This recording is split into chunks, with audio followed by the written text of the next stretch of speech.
لیکن مصیبت یہ ہے کہ ہم مسلمان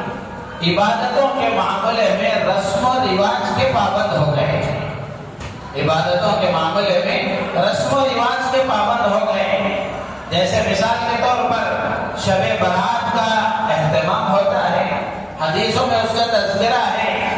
لیکن جتنا اہتمام شب برات کا ہوتا ہے، اگر دیکھا جائے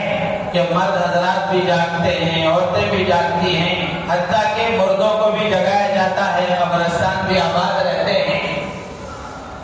اور چوراہے ہوٹلیں بھی آباد رہتی ہیں، جبکہ شب برات کے سلسلے میں جو احادیث آئی ہیں وہ احادیث ضعیف درجے کی ہیں۔ ذکر تو ہے، فضیلتیں تو ہیں، لیکن جیسا اہتمام مسلمان اس کا کرتے ہیں۔ اور اسی طریقے سے شب معراج ہے، شب معراج کے سلسلے میں تو سیرت کی کتابیں آپ پڑھیں گے تو پتہ چلے گا کہ یہ شب معراج کا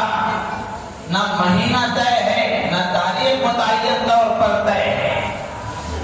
سیرت نگاروں کے درمیان میں شدید اختلاف ہے، کوئی ایک مہینہ بتاتے ہیں، کوئی اور ایک مہینے کا ذکر کرتے ہیں، اور تاریخ کے سلسلے میں بھی شدید اختلاف ہے، لیکن مسلمانوں نے 27 کو طے کر لیا۔ اور اس دن بہت سارے مسلمان ایسے بھی ہیں جو روزہ رکھتے ہیں، جس کو ہزاری روزہ کہا جاتا ہے، کہ اس دن کے ایک روزہ رکھنے پر اللہ 1000 روزوں کا ثواب عطا فرمائیں گے، جبکہ ان چیزوں کا شریعت سے احادیث سے کوئی تعلق نہیں، لیکن اس کا اہتمام ہوتا ہے۔ جبکہ حدیثوں میں شب معراج کے سلسلے میں کوئی اہتمام کی اللہ کے نبی علیہ السلام نے ترغیب نہیں کی ہے۔